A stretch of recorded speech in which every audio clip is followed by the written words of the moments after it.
नमस्कार दोस्तों। कल हमने पढ़ा था कि टेंस क्या होता है और टेंस के कितने टाइप्स होते हैं और टेंस के 3 टाइप्स होते हैं और उन तीनों के भी 4 टाइप्स होते हैं। इस तरह से जो टोटल टेंस बनते हैं वो आपके 12 हो जाते हैं। ठीक है, इस तरह से कल हमने टेंस पढ़ा था, बेसिक चीजें पढ़ी थी। अब हम पर्टिकुलर किसी एक टेंस को लेके पढ़ेंगे जो आज हमारा पहला टेंस है, प्रेजेंट इंडेफिनिट टेंस। कैसे हम पहचानेंगे कि जो सेंटेंस दिया हुआ है वो प्रेजेंट इंडेफिनिट का है, उसकी पहचान क्या होती है, आइडेंटिफिकेशन क्या होती है, वो पहले समझते हैं। जिन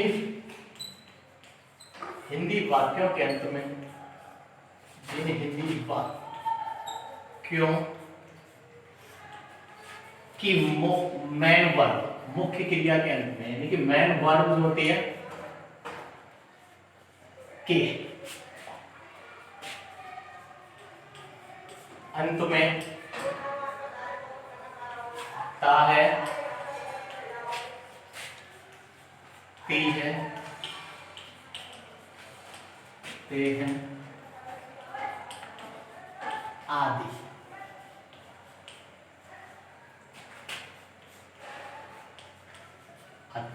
ठीक है, यानी कि जिन हिंदी वाक्यों की मुख्य क्रिया जो होती है, मुख्य क्रिया उसके अंत में ता है, ती है, ते हो आदि शब्द आते हैं, तो समझो वो आपका जो सेंटेंस है वो आपका प्रेजेंट इंडेफिनिट टेंस का होगा। सिंपल सी बात है। ठीक है, ये मत समझ लेना केवल जिन हिंदी वाक्यों के अंत में ता है, ती है, ते है आते हैं वो प्रेजेंट इंडेफिनिट होते हैं, ऐसा कुछ नहीं है। जो होती है मतलब प्रॉपर जो पहचान होती है वो होती है मुख्य क्रिया के अंत में होना चाहिए। कई बार सेंटेंस ऐसे होते हैं जिसमें ता है तो आता है लास्ट में, लेकिन जो सेंटेंस होते हैं वो सिंपल होते हैं, प्रेजेंट इंडेफिनिट के नहीं होते हैं। जैसे वह सीता है, अब देखिए लास्ट में ता है तो आ रहा है, लेकिन ये जो सेंटेंस है वो आपका प्रेजेंट इंडेफिनिट का नहीं है क्योंकि इसमें मुख्य क्रिया नहीं दी हुई। सिंपल सी बात है कि मुख्य क्रिया के अंत में जो आनी चाहिए वो मुख्य क्रिया के अंत में ता है, ती है, ते है, ते हो आदि शब्द आने चाहिए, तो वो सेंटेंस आपका प्रेजेंट इंडेफिनिट का होगा। क्लियर? अब देखते हैं कि पहचान तो आपने समझ ली। जैसे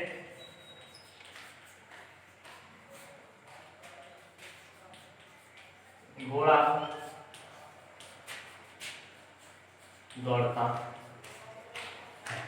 देखिए दौड़ना क्रिया होती है और मुख्य क्रिया है और उसके अंत में ता है आता है, यानी कि ये जो सेंटेंस है आपका प्रेजेंट इंडेफिनिट का है।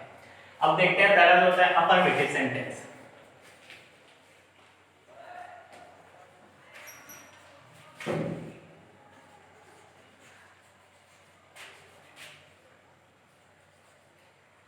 अफर्मेटिव सेंटेंसेस, इसमें क्या होता है कि कैसे हम पता लगाएंगे कि कैसे हम बनाएंगे अफर्मेटिव सेंटेंस को, कैसे ट्रांसलेट करेंगे वो हम देखते हैं। सबसे पहले आता है सब्जेक्ट, उसके बाद आता है मेन वर्ब,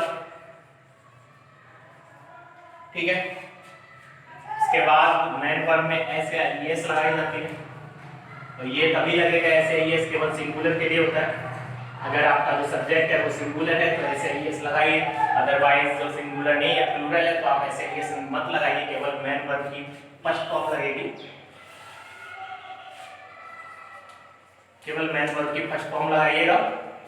ठीक है, अगर आपका सब्जेक्ट सिंगुलर है तो उसमें ऐसे ऐसे एस लगानी होती है, और आपका अगर सब्जेक्ट प्लूरल है केवल मेन वर्ब की फर्स्ट फॉर्म लगाइएगा, उसके बाद ऑब्जेक्ट, उसके बाद आता है। ठीक है, मेन वर्ब के फर्स्ट फॉर्म में ऐसे एस क्यों लगाते हैं, आपको पता होगा अगर आप पढ़े हो कि सिंगुलर का सब्जेक्ट होता है, यानी कि जब आपका सब्जेक्ट अगर सिंगुलर है तो जो वर्ब होनी चाहिए वो भी आपकी सिंगुलर ही होनी चाहिए, यानी कि वर्ब भी उसके साथ सिंगुलर ही आती है। ठीक है, अब जो डिक्शनरी की जितनी भी वर्ब्स होती हैं वो आपकी प्लूरल फॉर्म में होती हैं, और वर्ब को प्लूरल से सिंगुलर बनाने के लिए हम ऐसे एस लगाते हैं, जबकि नाउन को सिंगुलर से प्लूरल बनाने के लिए ऐसे एस लगाते हैं। अपोजिट होता है, ध्यान रखना। ठीक है, ये तो आपको समझ आ गया। आप सेंटेंस को ही उठाते हैं एग्जांपल के लिए, जैसे हम वही वाला ले लेते हैं घोड़ा को,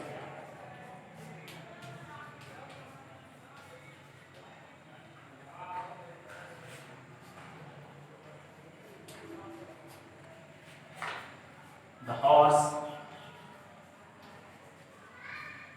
घोड़ा अकेला है, सिंगुलर है, और जब सिंगुलर होता है तो मैन वर्ब की फर्स्ट फॉर्म में एस एस लगाते हैं, तो दौड़ना गिनती रन, और सिंगुलर एस लगेगा यानी कि द हॉर्स रन्स। क्लियर? एक एग्जांपल देखते हैं प्लूरल का। वे मैदान में खेलते हैं, मैदान में खेलते हैं।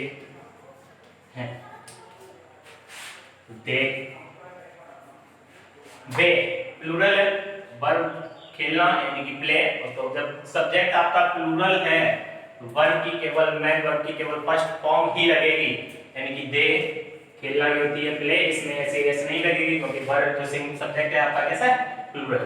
तो they play in the ground.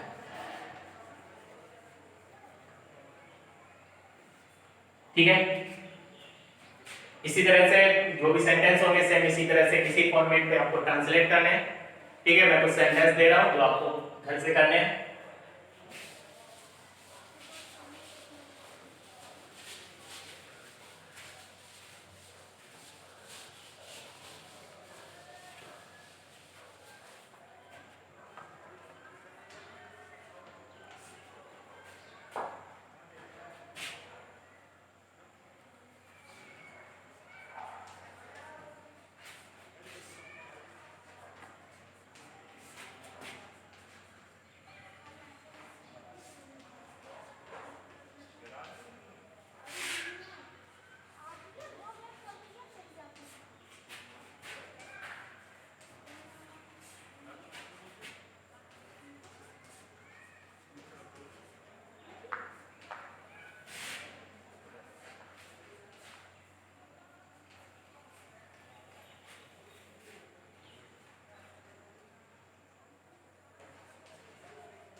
ठीक है? ये आपके आप सेंटेंस है जिनको आपको ट्रांसलेट करना। पहले माता जी खाना पकाती है, पकाना ही कुक होती है। हम बाजार जाते हैं, तुम स्कूल जाते हो, वे नहाते हैं, कुत्ते गली में भौंकते हैं, भौंकना की वाक। अध्यापक बच्चों को पढ़ाते हैं, किसान खेत जोतता है, जोतना की प्लग, और पिताजी दफ्तर जाते हैं, दफ्तर की ऑफिस। ठीक है? ये सेंटेंस आपको ट्रांसलेट करना है। Thank you guys, all the best, thank you.